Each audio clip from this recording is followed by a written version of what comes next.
안녕하세요. 서바이벌 SF 키트 토끼 한 마리 공상주의자입니다. 반갑습니다.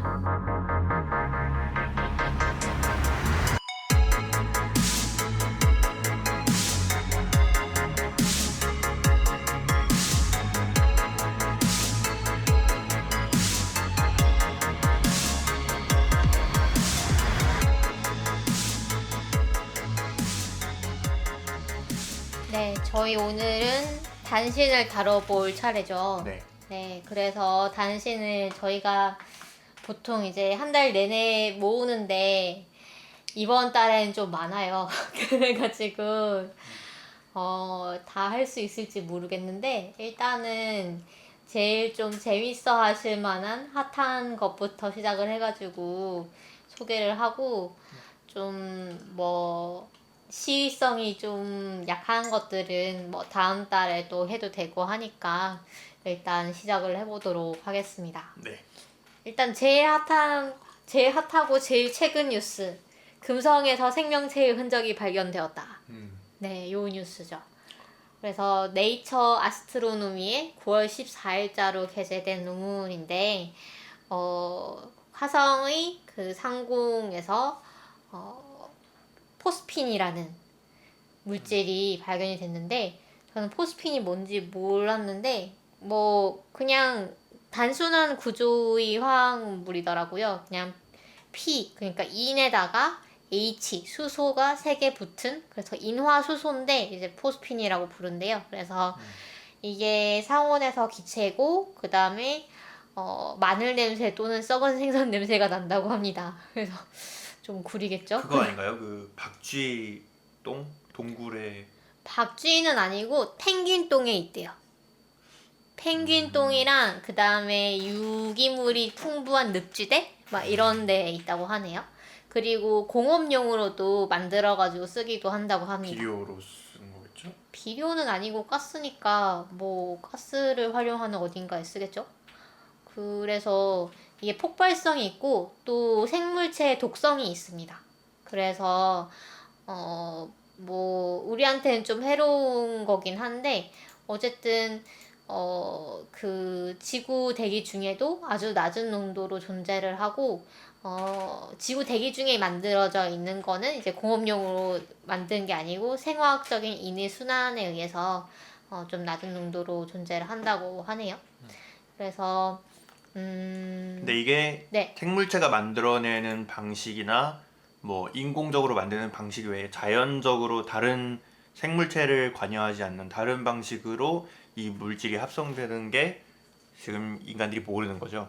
네, 그런 관찰이 된 적도 경로는, 없고. 네, 네. 그런 경로는 모르기 때문에, 목성 그래서 같은 곳은 이제 압력이 크고, 이제 질량이 크고 하니까 이 포스핀이 자연적으로 만들어지기도 하는데, 근데 금성 같은 경우는 이 포스핀이 있을 가능성은, 어떤 생물의 활동밖에 없을 것 같다.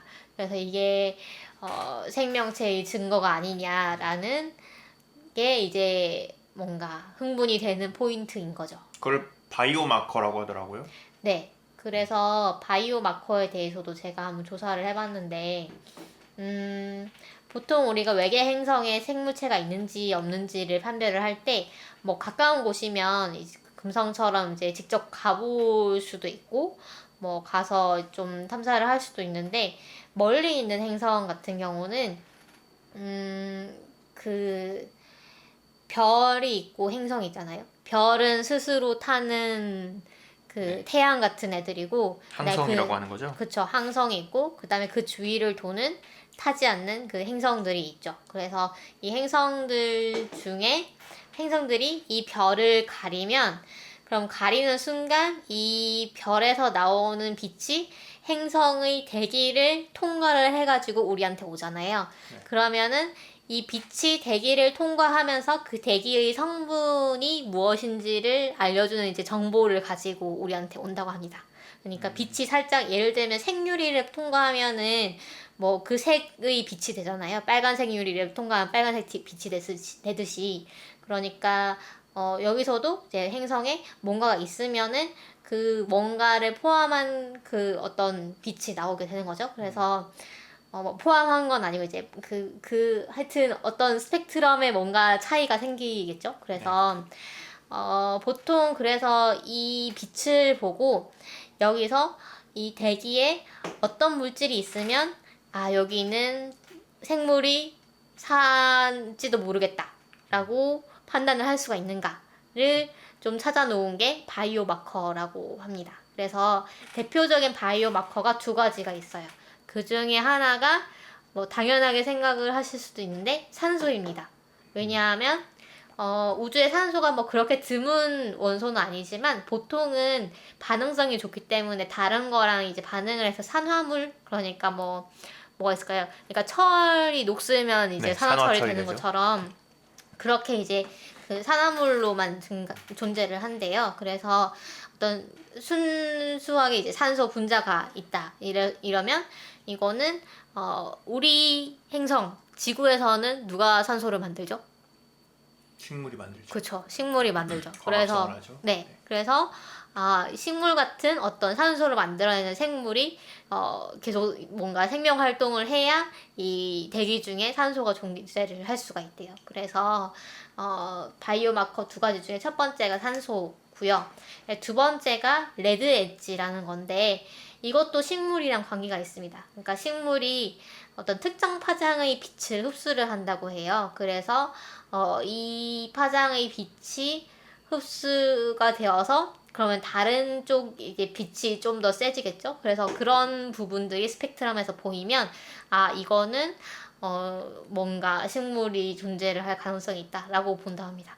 근데 제 생각엔 둘 다 너무 식물의 존재를 생각하는 거잖아요. 식물이 좀 굉장히 고등적인 생물체 그러니까요. 아닌가요? 네. 우주적 관점에서 보면. 그러니까요. 네. 그래서 이걸로 바이오마커가 되나라는 생각도 좀 들었습니다. 물론 이제 식물이 정말로 있다면 그걸 발견하기는 좋겠지만 그 외에 더 하등한 생물이라던가 아니면 식물은 이산화탄소를 먹고 산소를 내뿜지만 산소를 먹고 이산화탄소를 내뿜는 생물이 있을 수도 있잖아요.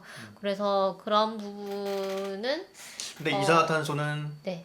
너무 잘 발견되는 물질이라서 그런 거 아닐까요? 그럴 수 있죠. 대기 금성의 대기도 대부분 이산화탄소로 되어 있다 이렇게 들었던 것 같은데. 그럴 수 있죠.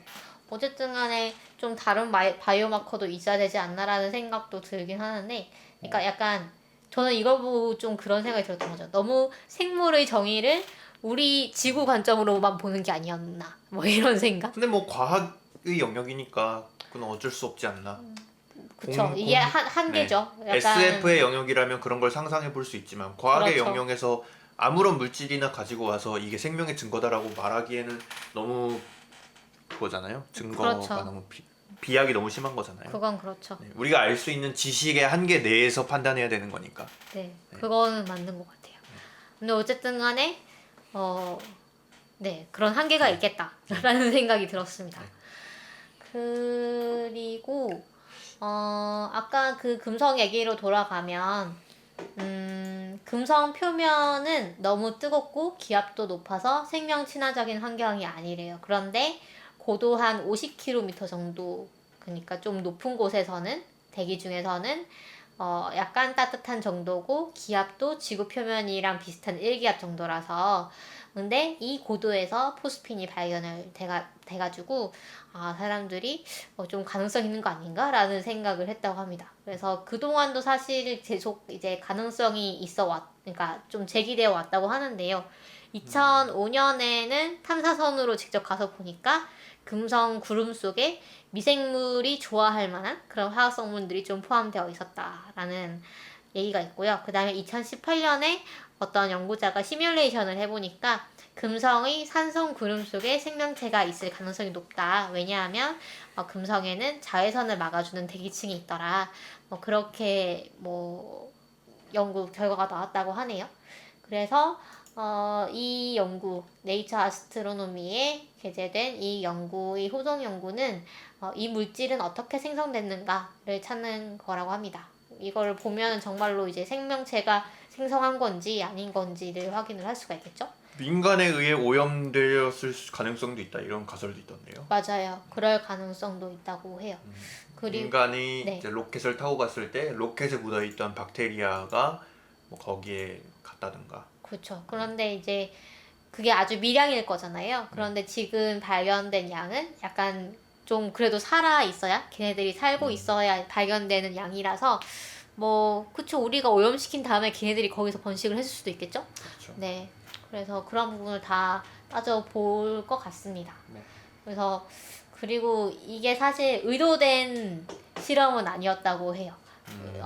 그 포스핀이라는 거를 보통은 바이오마커로 잘 쓰는 애는 아닌데 새로운 바이오마커로서 포스핀을 쓸 수 있지 않을까라고 생각을 하면서 이제 전파망원경으로 포스핀을 검출하는 그 성능을 시험을 하기 위해서 시험적으로 그냥 시범적으로 금성을 관측을 했는데 거기서 딱 나와버린 거죠. 그래서 네, 그렇게 우연히 또 발견된 그런 관측 결과라고 하네요. 그래서 만약에 정말로 이게 생명체의 증거다 이러면은 아주 드라마틱한 시나리오가 완성이 되는 거죠. 아, 우리는 의도하지 않았는데 정말로 뭔가 찾고자 하는 그쪽엔 없었고 의외로 우리 이웃에 뭔가 있었다 이러면서. 화성에도 뭐 항상 그 얼음 속에 뭐 박테리아가 있냐 없냐 이걸 얘기가 많이 나오잖아요. 그렇죠. 금성은 좀 독특한 것 같아요. 금성은 좀 상상하지 못한, 그렇죠. 상상도 못한 그래서 정체 이런 네. 느낌. 네. 그 금성은 아까 말씀드렸듯이 그 표면이 되게 뜨겁고 좀 그쵸. 그렇기 때문에 그 대기 중에 둥둥 떠다니면서 사는 생물체가 있지 않을까 그런 예상도 많이 했다고 합니다.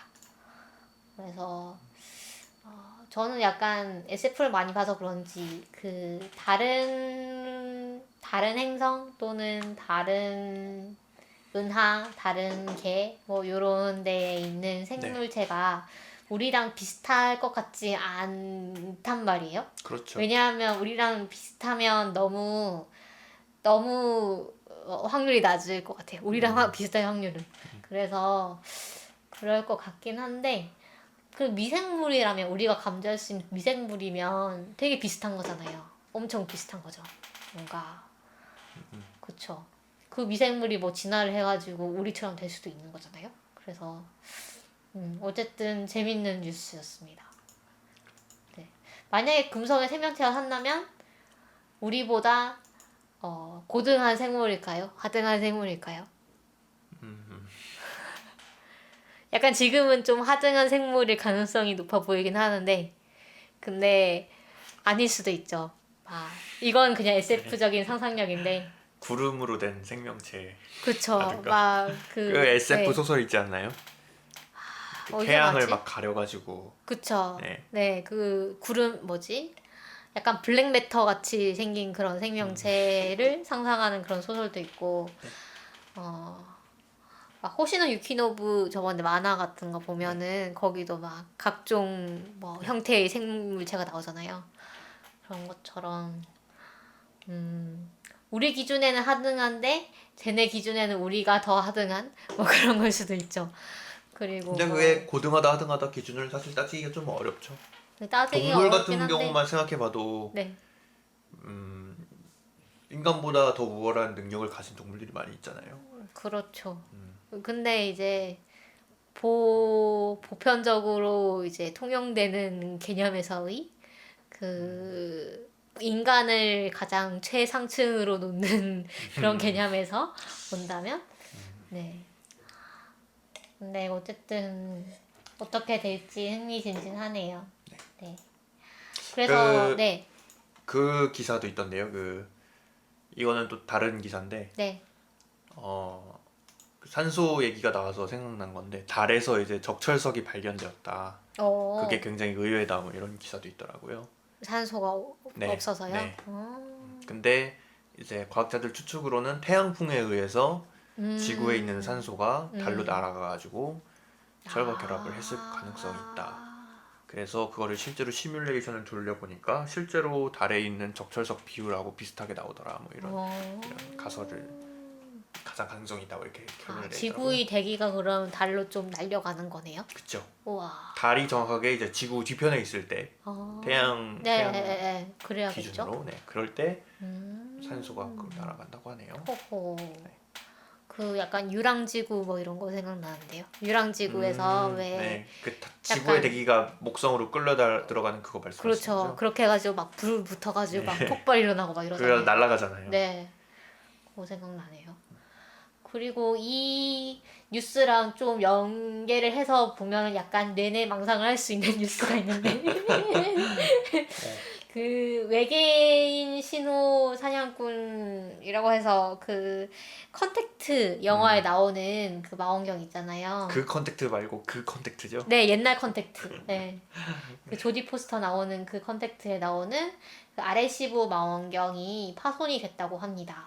그래서 이게 왜 이렇게 파손이 됐는지 그 약간 원인을 모르겠다는 얘기도 있었던 것 같은데 하여간 그래가지고 이게 사고가 나가지고 부서졌는데 푸에르토리코가 어디 있는 거죠? 푸에르토리코가 카리브해에 있는 섬나라라고 합니다. 그래서 푸에르토리코에 세워졌고 지금은 이제 4년 전에 중국에서 500m짜리 이제 망원경이 세워지면서 지금은 제일 큰 망원경은 아니긴 하지만 그 전까지는 제일 큰 망원경이라고 하네요. 그래서 이거는 305m짜리였고 근데 이 굵기 7.6cm짜리 철제 케이블이 끊어지면서 아래에 있는 접시 안테나를 강타를 했고 원인은 아직 조사 중이라고 합니다. 그래서 이거 보고 사람들이 굉장히 많이 무너졌네요. 근데 네, 정말 좀 크게 깨졌네요. 그래서 사람들이 이거 보고 댓글에 삼체인들의 짓이다 이러면서 우리가 외계랑 통신하는 게 달갑지 않았던 것이지 라고 댓글을 달아준 분도 있었습니다. 그래서 이게 어쩌면 우리가 이 금성에 있는 생물들을 발견하지 못하게 하려는 작업이 아닌가라는 망상도 해볼 수 있는 네, 재밌는 뉴스라서 가져왔습니다. 사실 이 망원경을 관리하시는 분들 입장에서는 재밌는 건 아니겠죠. 어쨌든 네, 빨리 고쳐졌으면 좋겠네요. 그리고 이거는 뭐 SF랑 상관이 없을 수도 있는데 이 정세랑 작가님 이 저번에 저희가 목소리를 드릴게요라는 소설도 소개를 하고 해가지고 넷플릭스에서 보건교사 아는 형이 이제 드라마 시리즈로 만들어져가지고 9월 25일 날 공개가 된다고 합니다. 이거 소개를 해주셨던 것 같은데 소설 내용을. 그쵸. 네. 네. 소설 내용 이게 테마 뭐 이런 네, 거였죠. 맞아요. 네. 테마. 학교에서 젤리 같은 그 이제 영혼들을 아는 양이 막 이렇게 장난감 칼 같은 걸로 막 부시고 다니는 그런 아주 통쾌한 영화인데 공식 티저가 나왔고 그 다음에 겨울서점이라는 아주 유명한 북튜버님이 있죠. 그래서 겨울서점에서 넷플릭스 광고를 받아가지고 그 정세랑 작가님이랑 인터뷰도 했는데 정세랑 작가님이 미리 보신 분의 그 의견에 따르면 조금 그러니까 책은 되게 막 날아가고 이제 좀 경쾌한 앞으로 막 달려나가는 그런 느낌이라면 영화인지 드라마인지도 모르겠네요. 영상? 영상은 네. 좀 깊이가 있다고 합니다. 좀 더 진중하다? 네, 좀 더 이제 주인공 아는 형이 좀 더 많은 것을 걸고 싸우고 그다음에 좀 더 생각할 포인트도 있고 뭐 그렇다고 하네요. 그래서 기대가 어쨌든 되네요. 네, 기대가 되는 소식이었습니다. 그리고 또 저희가 아끼는 작품이 영상화가 결정이 됐는데 김초엽 작가의 그 우리가 빛의 속도로 갈 수 없다면의 단편 스펙트럼이라는 단편이 있었죠. 요게 벌새의 김보라 감독에 의해서 영화화 확정이 되었다고 합니다. 이게 그 외계인들이 뭔가 일찍 죽는데 뭔가 색깔을 통해서 그 우리보다 더 많은 색깔을 볼 수 있는 외계인들인데 색깔을 통해서 뭐 자신의 지식을 후대에 물려주는 그런 소설이었죠. 그렇죠. 그런 거였던 것 같아요. 그래서 이 영상화하기가 되게 힘들 것 같지 않나요?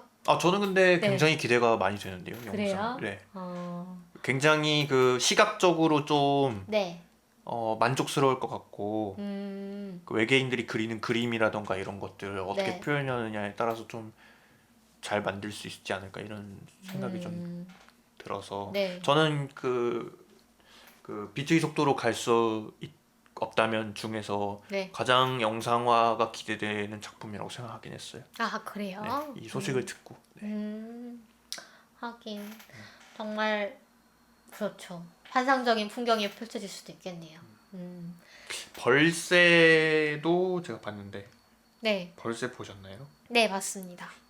이게 어떤 내용이었죠? 이게 어, 중, 이게 여중생의 그거구나. 고난을 그린 작품이죠. 그 선생님 한자 선생님 네, 나오는 한자 선생님 나오고. 음, 그래서 그 나이 때의 고민, 그리고, 그러니까 이 아이의 인생에서는 상당히 큰 고민이고, 상당히 충격적인 사건과 충격적인 어떤 감정적인 그런 부분들인데, 이제 어른들은 그런 걸 좀 되게 대수롭지 않게 여기고 좀 하찮게 여기잖아요. 그런 부분들을 정말 예민하게 잘 찝어낸 작품이었던 것 같아요. 네. 그리고 뭐 당대의 학생들이라면 다 뭔가 공감이 될 만한 동시대. 네 동시대 음, 학생들에게는 그때 그 영화에서 나오는 게 그 성수대교 붕괴 사건하고 네, 또 그 가정폭력이나 아니면은 아버지가 바람 피우시잖아요. 네. 그런 내용이라든가 그런 것들이 좀 공감이 될 만한 내용이 아닌가 이런 생각이 많이 들었어요. 그래서 그렇죠. 가족이 별로 화목하지 않잖아요. 그쵸.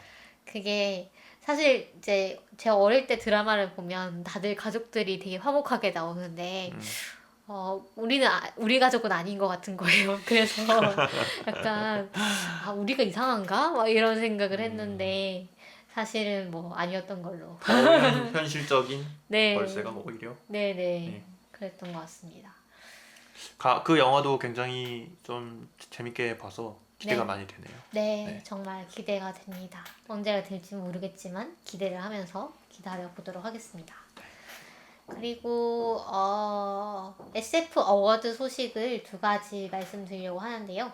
일단은 포스텍 SF 어워드라는 공모전이 시작되었습니다. 그래서 공모를 올해 말까지 하는데요. 특이한 거는 전국 이공계 학부생 또는 대학원생을 대상으로 합니다. 그래서 우리나라에 계신 학부생이나 이공계 학부생이나 대학원생 분들이면 도전을 하실 수가 있고요. 단편 소설 당선작 500만 원, 가작 200만 원, 그다음에 미니 픽션 단성작 300만 원, 가작 150만 원 이렇게 시상을 한다고 하네요. 그래서 공상님도 도전을 해보실?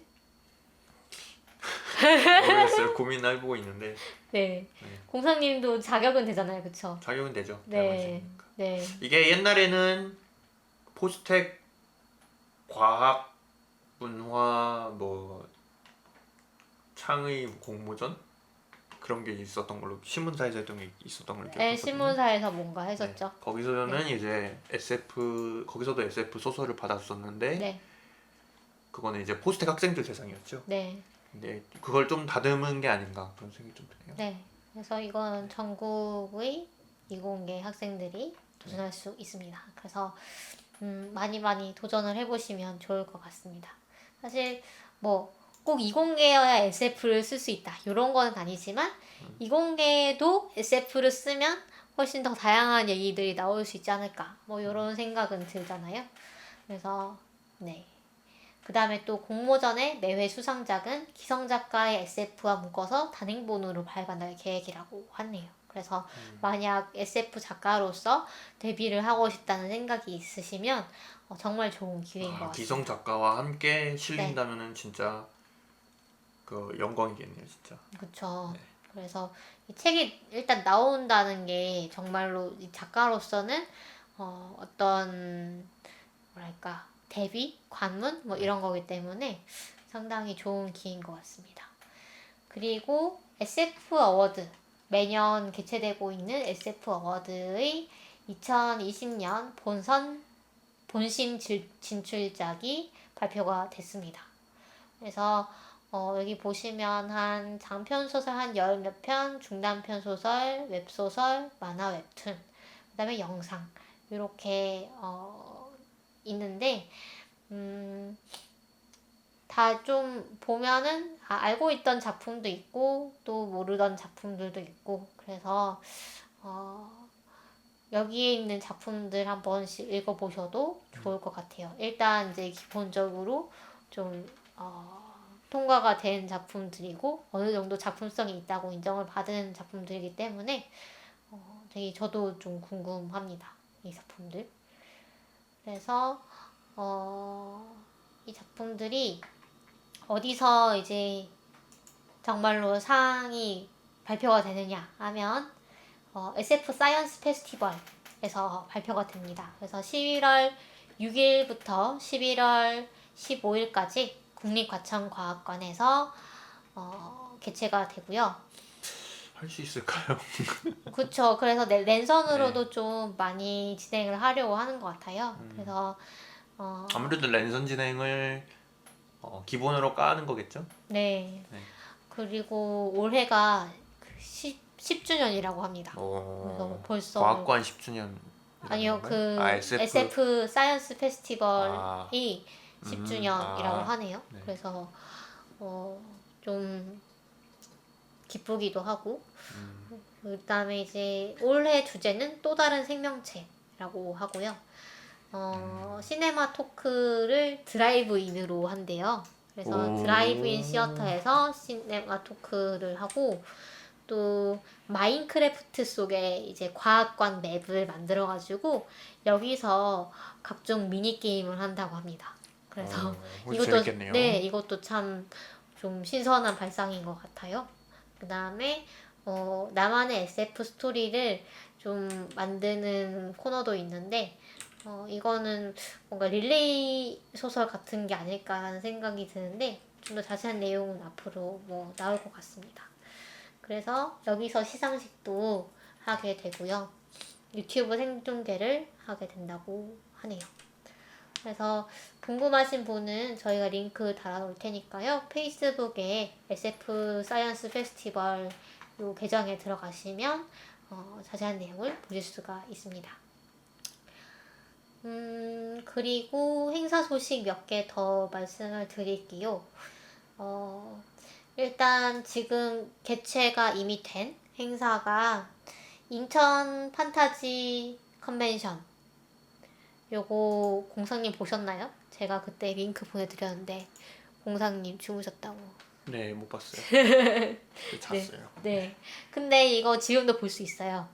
유튜브에 가면은 지금도 보실 수가 있으니까 저는 이제 마지막 섹션인 SF 스토리의 영상화 가로 열고 피처링 SF8 요거 세션을 봤거든요. 그래서 여기에 박상준 선생님 그 서울 SF 아카이브 대표이신 박상준 선생님과 MBC의 그 SF8을 담당했던 윤영조 PD님 그리고 중국에서 알리바바의 배급을 담당하시는 한희주 PD님 그리고 SF 작가이시면서 8개의 작품이 영상화가 된 임태훈 작가님 이렇게 네 분이 나오셔가지고 패널 이제 발표를 하시고 그 다음에 서로 토론을 하는 그런 세션이었는데 정말 재밌었어요. 그래서 일단 뭐 SF8이 궁금한 분들이라던가 아니면 중국에서의 SF 뭐 이런 거에 궁금하신 분들도 그렇고 그 다음에 SF 작가이신데 자기 작품이 영상화 됐으면 좋겠다 이렇게 생각하시는 분도 정말로 많은 걸 배워갈 수 있는 그런 세션이었던 것 같습니다. 그래서 제가 필기를 하면서 막 봤거든요. 그래서 약간 소개를 드리면 일단 SF8은 거의 100개의 작품을 검토를 했대요. 웹툰 소설, 웹소설 뭐 이런 작품들을 원작으로서 괜찮은지 이런 걸 검토를 했다고 하는데 훌륭한 작품이 물론 많았지만 제작비라던가 판권이라던가 이런 거를 고려를 해야 돼가지고 최종적으로 이렇게 정해졌다고 하네요. 그래서 또 뭐 처음에는 사실 스릴러 앤솔로지를 제안을 했었는데 이 감독 조합에서 그 스릴러는 상업 영화로도 충분히 할 수 있다. 그런데 SF는 상업 영화로 지금 하기가 되게 어려운 상황이기 때문에 SF를 제안을 하면은 감독도 훨씬 매력을 느낄 것 같다. 이렇게 얘기를 했다고 해요. 그래서 뭐 여러 가지 얘기를 했고 그 다음에 이거는 어디에서 공개가 될지는 모르겠지만 내년도에 상반기에만 이제 SF 판타지 작품으로 드라마가 10개나 준비가 되고 있다고 해요. 그래서 뭐 여러 가지 뭐 채널을 통해서 공개가 되겠지만 그래서 SF 판타지 장르의 미래가 밝은 것 같다. 뭐 이런 식으로 마무리가 됐거든요. 그래서 저희 내년에도 좀 볼 게 많을 것 같습니다. 그리고 한희주 PD님이 이제 중국 영화계의 원작 발굴 및 투자 동향에 대해서 얘기를 해주셨는데 이건 상당히 생소한 얘기라 가지고 되게 재미있었어요. 그래서 중국에서 요새 원작을 각색을 해가지고 영상화를 하는 게 요 3, 4년 동안에 아주 유행이 됐다고 합니다. 그래서 저희가 다룬 그 유랑지구 있잖아요. 유랑지구도 이제 원작 소설이 있고 그거를 영화한 거였고 그게 되게 인기를 끌었대요. 그래서 또 저희가 하오징팡 소설 다뤘었잖아요. 그래서 접는 도시가 내년 또는 내후년에 영상화가 된다고 하네요. 그래서 이것도 너무 기대가 되고 그 다음에 8월 초에 국가전형국과 중국과학협회가 공동으로 중국 SF 발전 촉진을 위한 10대 지원이라는 지원책을 발표를 했다고 해요. 그래서 중국은 이렇게 국가가 나서가지고 국가전형국이면 거의 우리나라 과기정통부 같은 곳인 것 같은데 그래서 이렇게 지원책을 SF 발전을 위한 지원책을 발표를 한다는 게 좀 되게 부러웠거든요. 그래서 우리나라도 좀 분발해야 되지 않나 하는 생각이 듭니다. 그리고 3채도 지금 제작을 하고는 있는데 조금 제작이 늦어지는 것 같다고 하네요.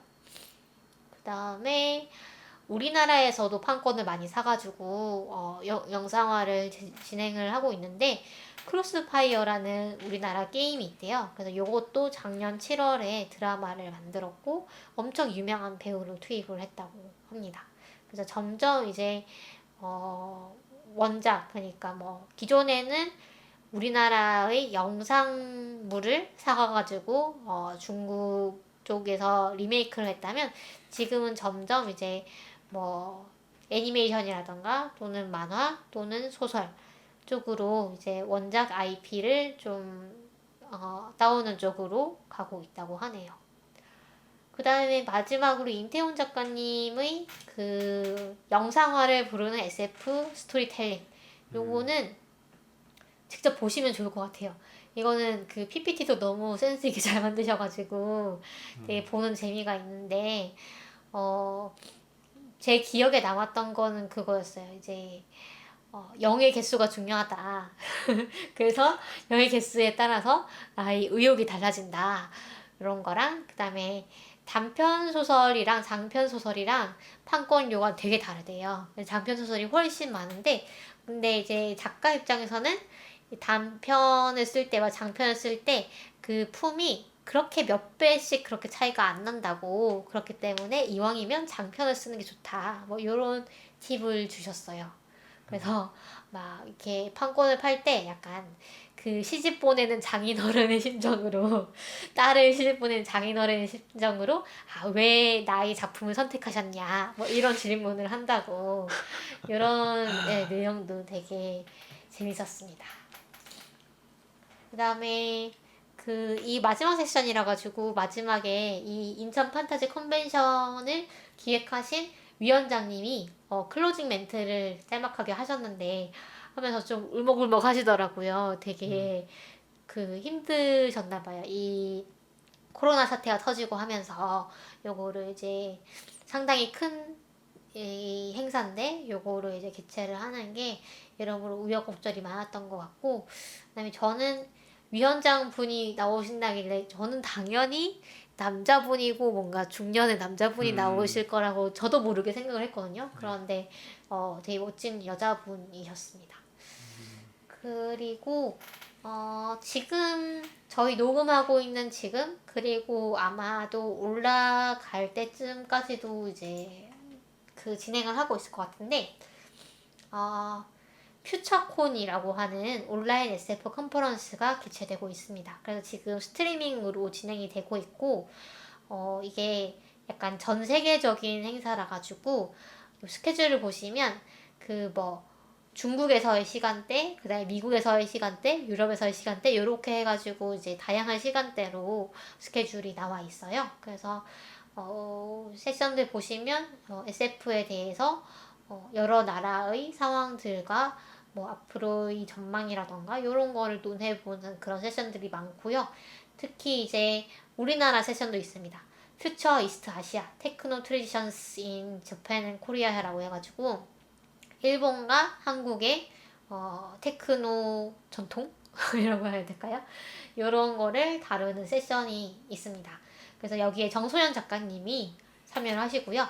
그 다음에 저희가 지난번에 다뤘던 진래퍼라는 소설을 쓴 후지 타이오 작가님도 참석을 하시고, 그 다음에 고드셀러라고 캐나다 분인데 2002년부터 한국에 살고 계시는 SF 작가분이 계세요. 그래서 이분도 나오시고, 또 이케자와 하루나라는 일본 성우이면서 일본 SF 작가 클럽의 회원이기도 한 이분도 나오십니다. 그래서 2016년에 SFES는 스테키의 S라는 그 SF 에세이집을 발간을 했다고 하세요.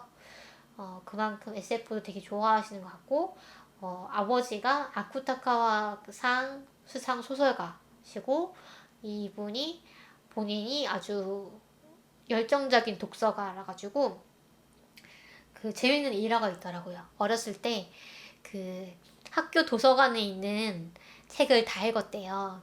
그래서 부모님한테 그 도서관에 있는 책을 다 읽었으니까 전학을 좀 시켜달라라고 했는데 부모님이 그런 이유로는 전학이 안 된단다 얘야 이러면서 전학을 안 시켜줬다고 합니다. 하여튼 정말 대단한 분이죠. 네. 그 다음에 요 세션은 아니지만 다른 세션에서 그 옛날에 저희 그 중국 SF 단편선 다루면서 시아지아라는 분도 소개를 해드렸는데, 이 시아지아 작가님도 나오시고, 또 자신을 행성이라 생각한 여자라는 이 소설의 그 인도 SF 작가님이죠. 반다나 싱도 나온다고 합니다. 그래서 관심 있으시면 한번 살펴보시면 좋을 것 같아요. 그 다음에 서울국제도서전 원래 열리기로 했던 때에 아마 연기가 한번 됐던 것 같아요.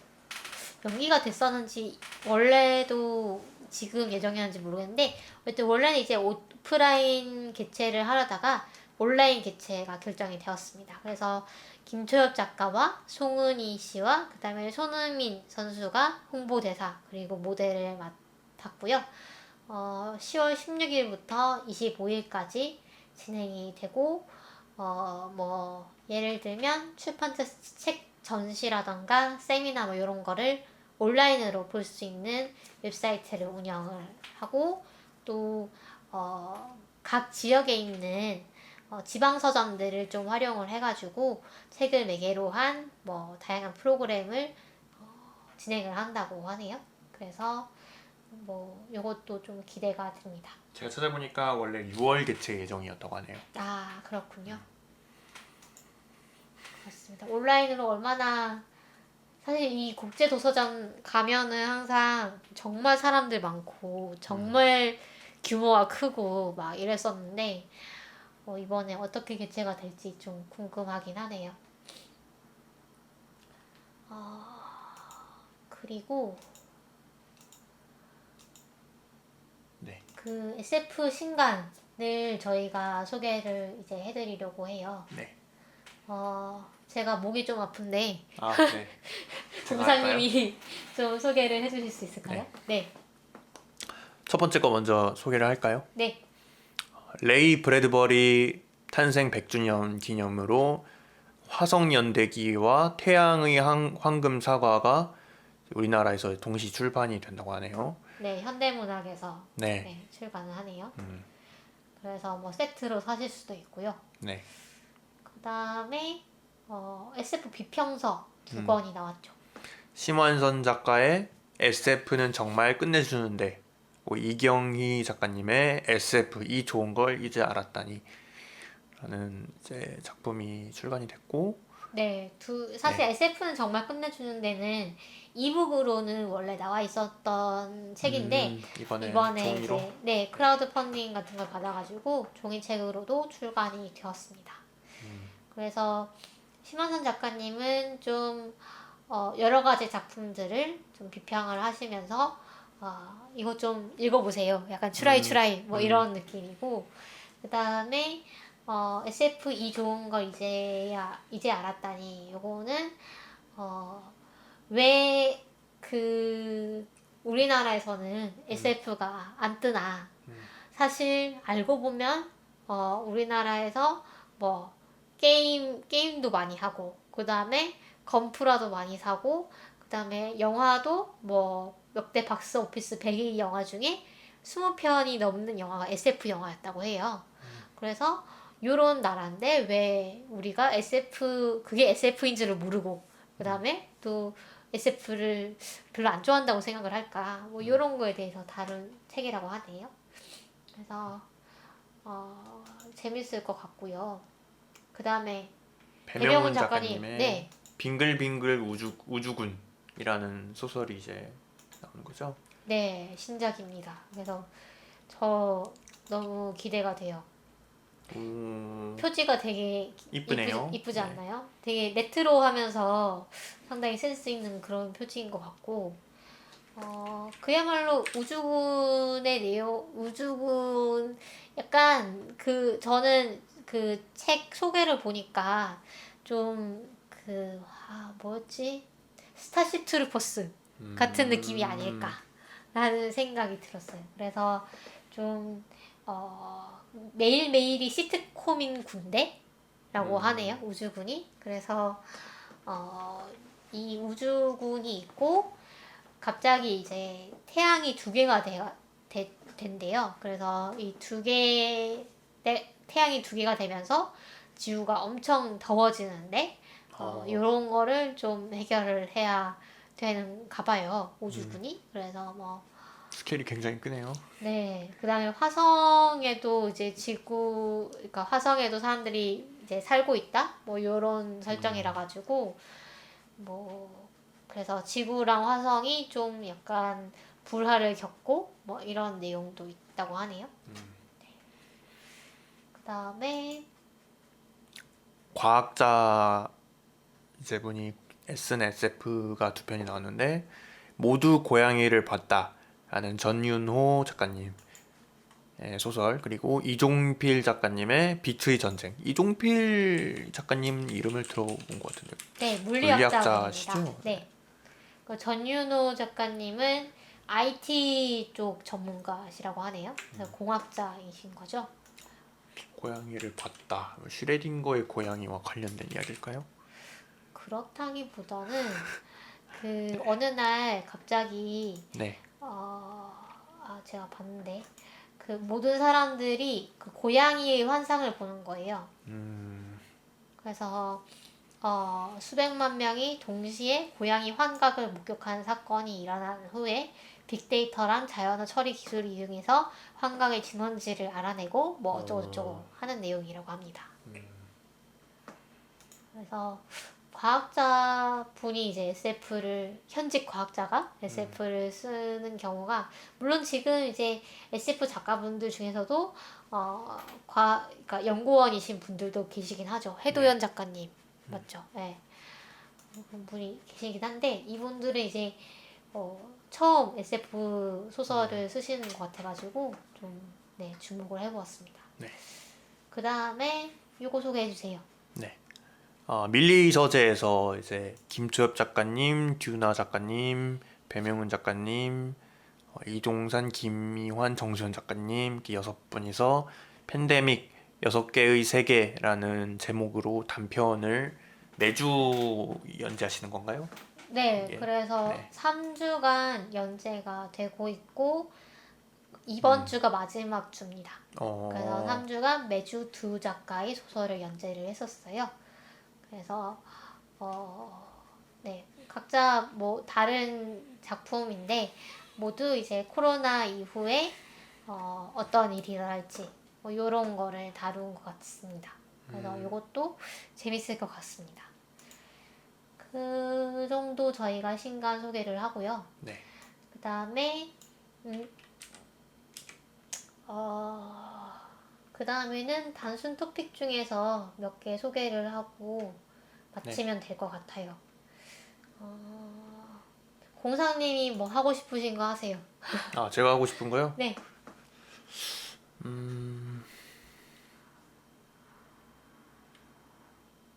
이걸 할까요? 네. 오큘러스 퀘스트 2가 발매됐다는 얘기? 네네. VR 기기죠? 네. VR 기기가 새로 발매가 됐어요. 이번에 페이스북 커넥트 라이브 스트림에서 발표가 됐고요. 네. 페이스북에서 이제 오큘러스 VR 기기 만드는 회사죠 원래. 네. 오큘러스를 인수를 했죠. 네. 그래서 이번에 오큘러스 퀘스트 2를 발매를 했는데 VR 기기가 이제까지 좀 문제점이 많았잖아요. 제일 큰 문제는 비싸다. 가격이 너무 비싸고 네. 무겁고 그 다음에 막 선이 있어야 되고 뭐 이런. 네. 비싼 게 제일 큰 문제인데, 왜냐면은 이게 소비자 입장에서도 기기를 구매하기 힘드니까 이 게임을 즐길 수 있는 사람들이 얼마 없잖아요. 그러다 보니까 이 게임을 만드는 사람들, VR 게임을 만드는 사람들도 별로 수익을 못 얻으니까 그렇게. 생태계가 그쵸. 활성화가 안 됐겠네요. 그쵸. 근데 이번에 오큘러스 퀘스트 2는 페이스북에서 이번에 발표한 거는 41만 원에 미국 기준으로 200 얼마였던 것 200 같아요. 몇- 200 몇 달러였고 네, 한국에서 배송비랑 뭐 세금이랑 다 더하면은 41만 원에 살 수 있다고 합니다. 64GB랑 256기가 네. 두 개가 이제 나오는데 41만 원이 이제 64GB 맞아요. 기준으로. 네. 근데 이게 굉장한 것 같아요. 옛날에는 VR 기기, 옛날이 아니라 이 오큘러스 퀘스트 2가 나오기 직전에는 VR 기기 하면은 뭐 100만 원 정도 드는 기기였는데, 그렇죠. 이게 거의 지금 그냥 콘솔 기기랑 비슷해진 거잖아요. 그러니까요. 플레이스테이션 뭐 이 정도 기기랑 비슷해진 거고, VR 기기가 사실은 스탠드 얼론으로 사용할 수가 있는 기기거든요. 컴퓨터랑 연결을 하지 않아도. 그러니까 오큘러스가 그렇죠. 네, 오큘러스 네, 퀘스트가 오큘러스 그렇죠. 퀘스트가 그런 기기고 네. 그런데 대신에 이제 성능이 조금 안 좋았었는데 이게 2가 나오면서 성능도 좋아지고 근데 가격도 내렸고 그래서 사람들이 이게 웬일이야 하면서 놀라고 있죠. 그리고 무슨 무슨 기능이 있냐면은 이 오큘러스 퀘스트 앞면에 카메라가 달려 있대요. 그래서 컨트롤러를 굳이 사용하지 않아도 내 손이 카메라가 인식되는 범위에 있으면은 손을 이용해 가지고 다 컨트롤을 할 수 있대요. 아. 카메라가 손을 읽어 가지고 내 손을 가지고 하는 동작을 다 읽어낼 수 있대요. 그거를 활용을 할 수도 있고 뭐 그렇다고 하더라고요. 무선인 것도 이거 그 특징이고. 네. 그래서 굉장히 기대가 많이 되는 제품입니다. 네. 안 그래도 저 지금 진지하게 고민하고 있어요. 살까? 네, 그거 하시잖아요. 그 뭐지? 비트 세이버. 네, 비트 세이버. 네. 네, 비트 세이버 저 너무 좋아하는데 VR방을 자주 가기에는 너무 비싸니까 잘 못하고 있었는데 이거 저도 굉장히 하고 싶은 작품이 있거든요. VR 게임이요? 네. 네. 그 알릭스라고 네.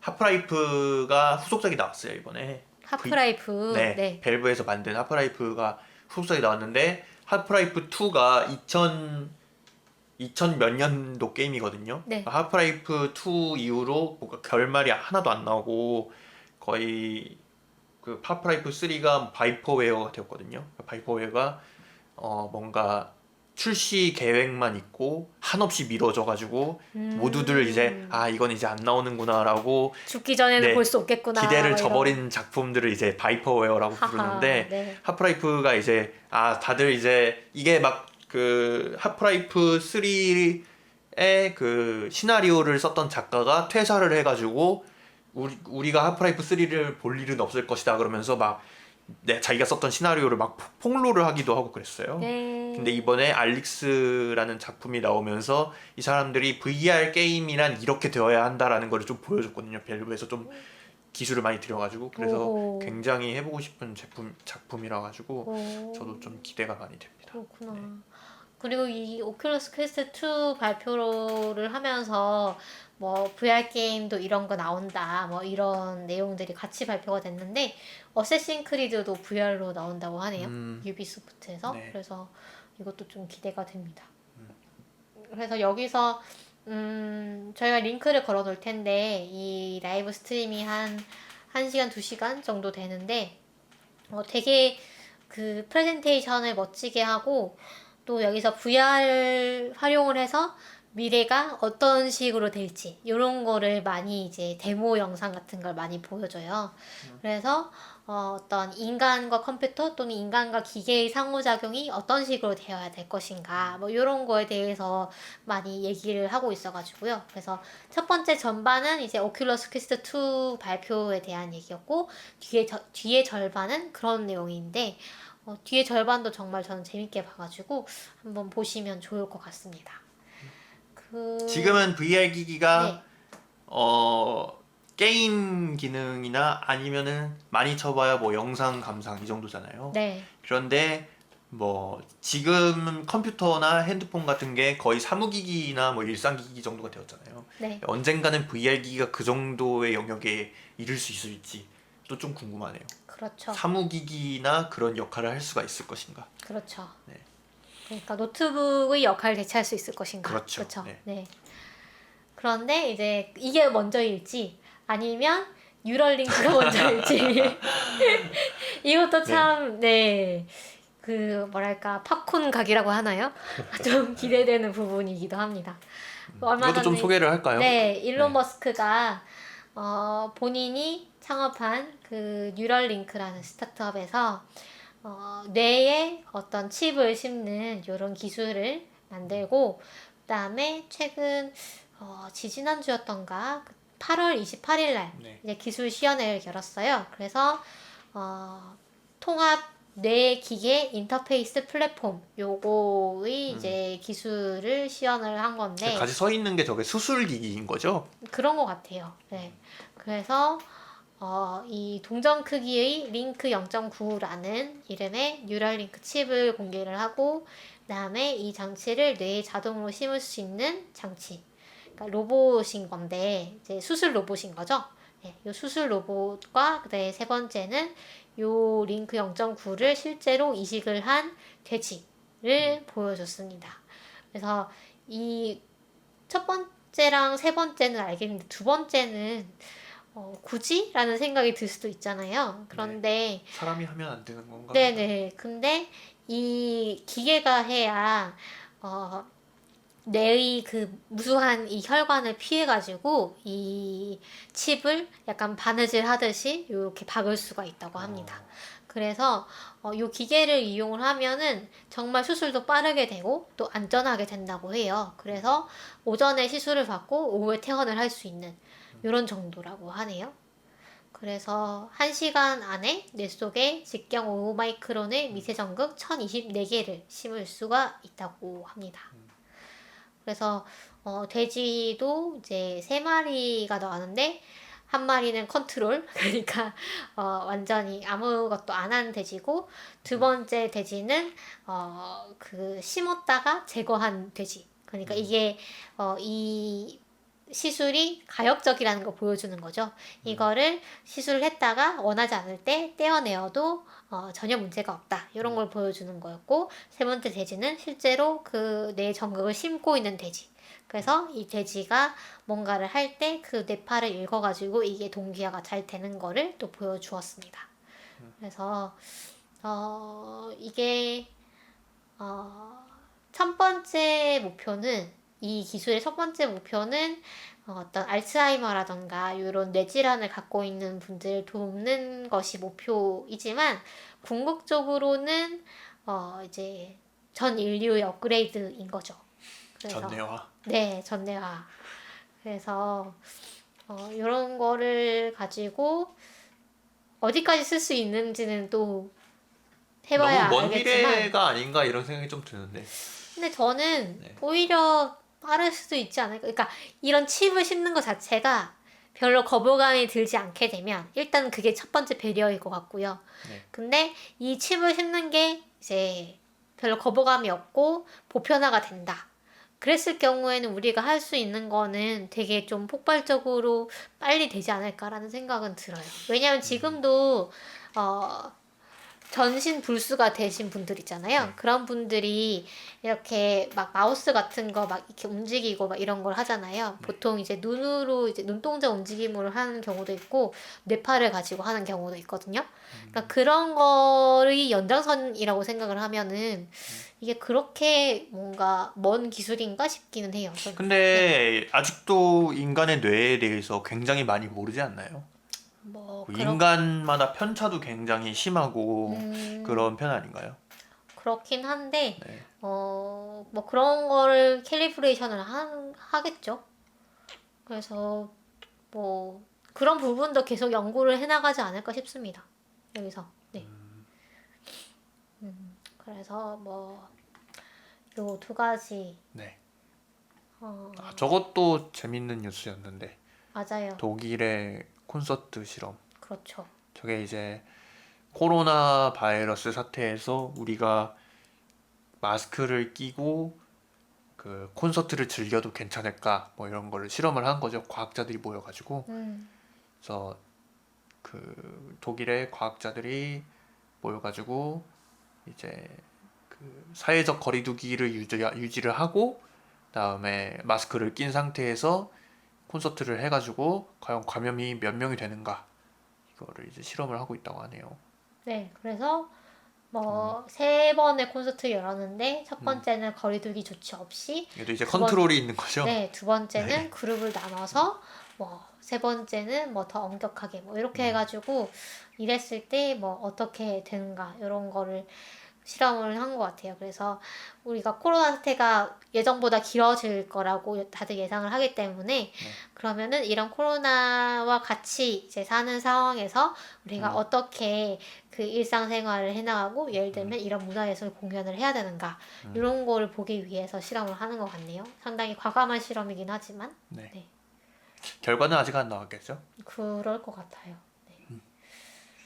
그랬습니다. 그래서 요 정도 저희가 하면 될 것 같아요. 네. 그래서 다른 저희가 아직 소개하지 못한 소식들은 다음번 단신에서 다뤄보도록 하겠습니다. 네. 네, 그럼 저희 다음 주에는 드디어 테넷을 다룰 예정이죠. 네. 네. 크리스토퍼 놀란 네. 감독의. 크리스토퍼 놀란 감독의 테넷과 그다음에 다른 영화들도 같이 다뤄보도록 하겠습니다. 네. 그럼 여러분 건강하시고요. 다음 주에 만나요. 다음 주에 봐요.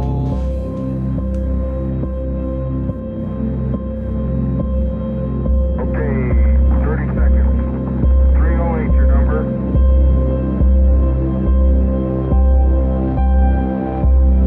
That's 87 spacecraft.